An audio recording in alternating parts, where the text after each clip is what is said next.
This is a dope educator who I look up to and whom I hope to hear about disrupting education. Without further ado, Superintendent Gilmore. They call me the cursing superintendent, but it's not because my vocabulary is limited. They also call me the dope educator. I have a very low tolerance for the bullshit in education. That's why I curse. The information that I would take from the panel is building that school that allows your own children to attend, and that's what Ms. Gilmore has done. Because I open schools to close prisons.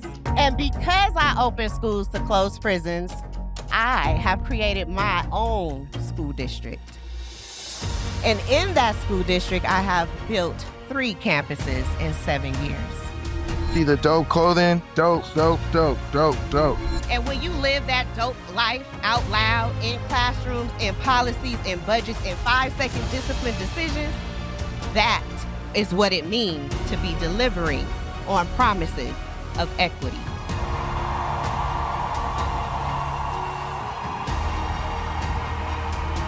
When I tell you education in America is a burning house, I'm not being dramatic.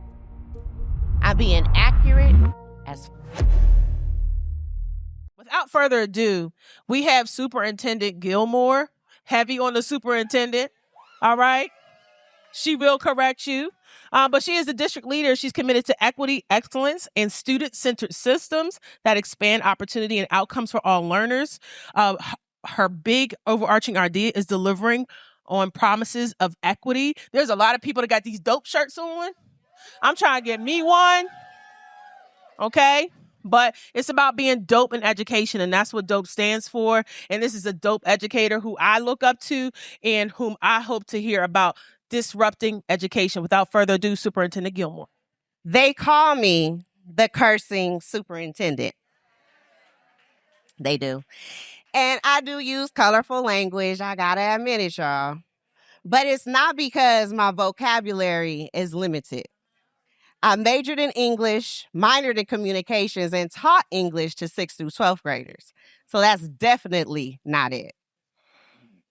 They also call me the dope educator because I open schools to close prisons. And because I open schools to close prisons, I have created my own school district. And in that school district, I have built 3 campuses in 7 years. So, oh, you're so kind. Thank you. So it really comes down to this. I have a very low tolerance for the bullshit in education. That's why I curse. That's it. So if you're looking for a watered down, tippy-toe conversation about our children's lives right now in education, it might get a little uncomfortable. But if you are ready for some honesty mixed with some urgency, because you know deep down inside you are a productive disruptor trapped in a system full of agents of chaos, buckle up. Let's productively disrupt. Now, I got this phone in my hand because, listen, if you are a millennial like me and had COVID a few times, this brain don't work right. It don't. And I'm a mama and a CEO and a wife and all of the things, so I need my phone. I couldn't memorize this. That's okay? Is that all right? Okay. Very well. When I say be the solution, you say I am the solution. Be the solution? I am. All right, let's be dope. Harry Belafonte recalled one of his last conversations with the great Reverend Dr. Martin Luther King Jr., where he said, I fear I have integrated my people into a burning house. So, when I tell you education in America is a burning house, I'm not being dramatic. I'm being accurate as not warm, not smoky, it's burning. A full-on inferno, flames fed for generations.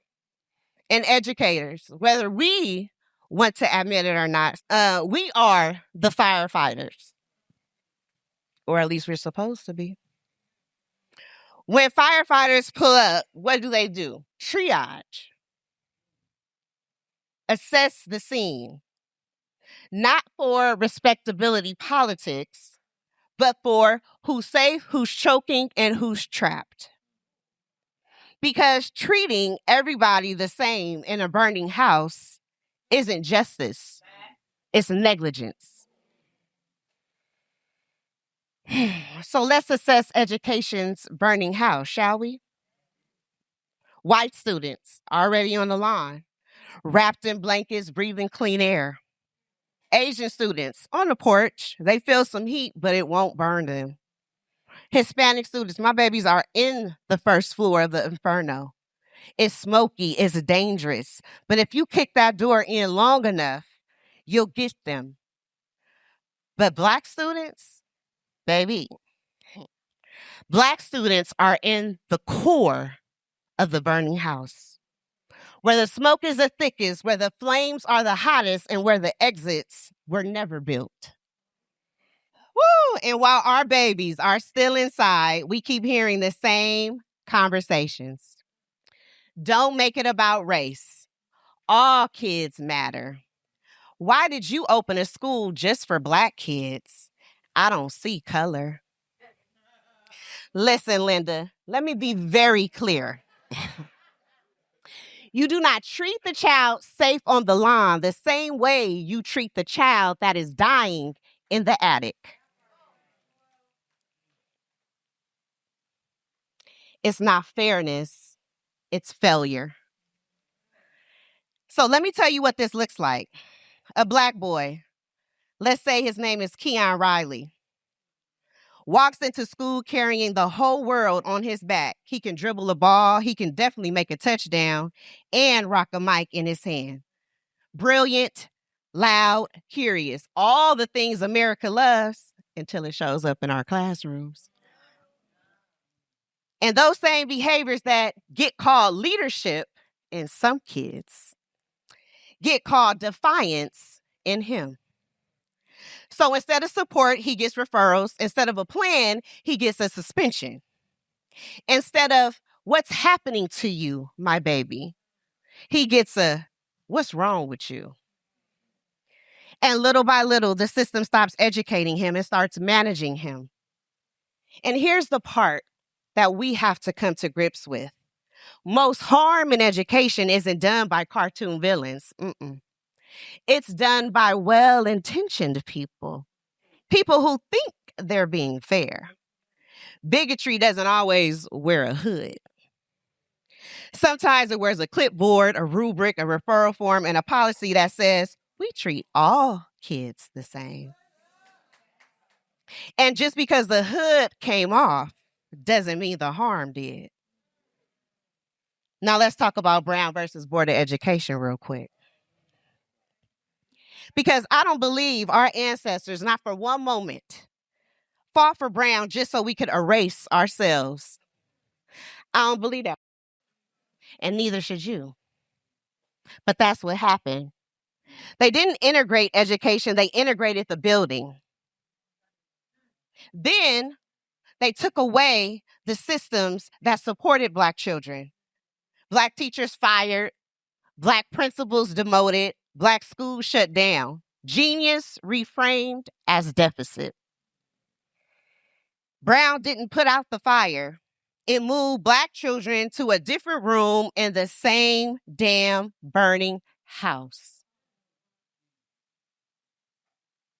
And this is where some get a little uncomfortable because the system wants you focused on my tone, commenting on the gram about how a superintendent shouldn't talk like this, arguing about how I said it instead of what I am saying.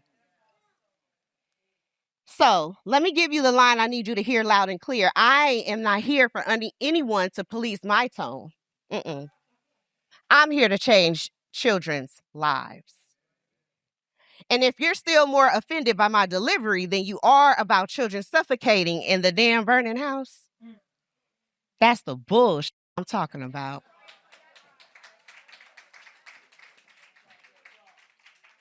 So the question isn't whether you care about kids. Most people do. Let's be honest. The question is, which kids are you willing to run towards?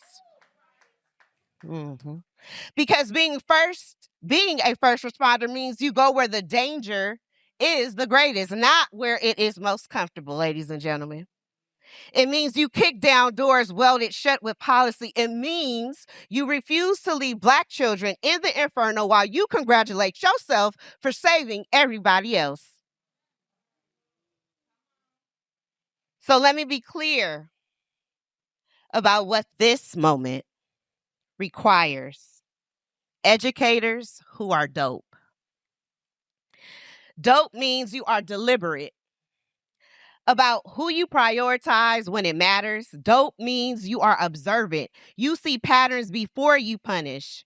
Dope means you are effective, not comfortable, and definitely okay with being the villain in their story. Dope means you are prepared to unlearn harm and tell the truth about the student's history sitting in your schoolhouse. Because intentions don't save lives, results do. And when you live that dope life out loud in classrooms, in policies, in budgets, in 5-second discipline decisions, that is what it means to be delivering on promises of equity. Not promises on a website, promises kept when it cost you something. So no, this is not an agreement from you and I. This is a call for responsibility. Because the future of education will not be changed by compliance, educators. It will be changed by productive disruption, which is the courage to disrupt what isn't working and the discipline to build something better in its place. So if this talk punched you in the chest or made you doing, damn, don't let that fade when you get to the parking lot. So my forthcoming book is called Productive Disruption, a blueprint for leaders to reclaim your power, create solutions, and leave a legacy. I want you to scan the QR code that's going to be given to you on your way out today, because I have some resources that are dope for you to implement on Tuesday. Because we're done protecting agents of chaos. Follow me on Instagram, scan the QR code, so that you can be a productive disruptor with me. That's the work, ladies and gentlemen. That's the call.